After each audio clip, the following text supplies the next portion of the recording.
Growing up as a white Christian conservative in the United States, ever since I was a kid, I was taught to have this blinding, unwavering loyalty, fealty to Israel. I was conditioned to believe that Israel was the promised land and the Israelis were God's chosen people, and all the Arabs surrounding Israel just wanted to annihilate them and wipe them completely off the map. We were taught that Muhammad was a false prophet, and those who were worshiping to Allah were worshiping to the wrong God.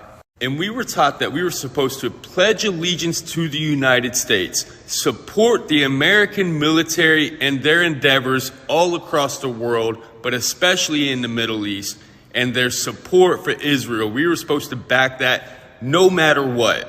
And to question anything would be un-American. But now that I'm older and we have access to the world at our fingertips and I can see with my own two eyes what is going on, I began to question everything. I realized that we bought the lie that Western media propagates to us. We bought the lie that the American church or the Western church propagates to us. I don't believe in the duality of the world. I don't believe that we are good, that America's good, that Christians are good, that Jewish people are good, and that Arabs and Muslims are bad and evil. We've always been taught that Arabs, Palestinians, Iraqis, Iranians, they're jihadists, they're terrorists, they're thugs, they're predators, they're savages. These are the words that we've always used to describe human beings. We are taught that Israel has the right to self-defense, that they are morally superior in this battle.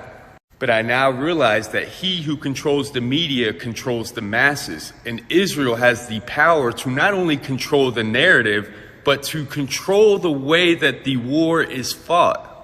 We are taught that this war started from a Hamas terrorist attack on October 7th, but in reality, this war started 75 years ago, with the start of the ethnic cleansing of the Palestinian people and the stealing of their land.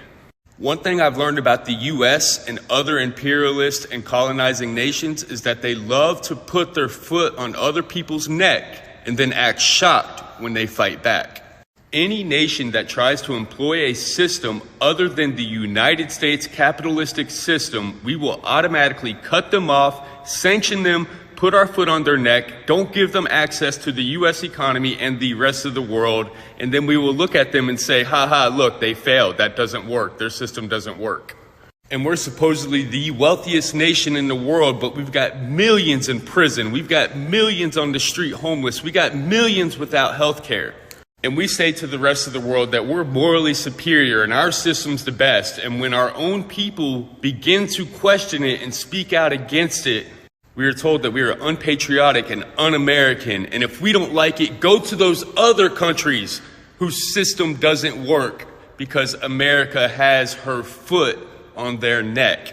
I've had to do so much deconstruction and deprogramming of everything that I've ever been taught, everything that I've ever been indoctrinated with living in the South of the United States. We love to say that we are all human. We claim that all lives matter.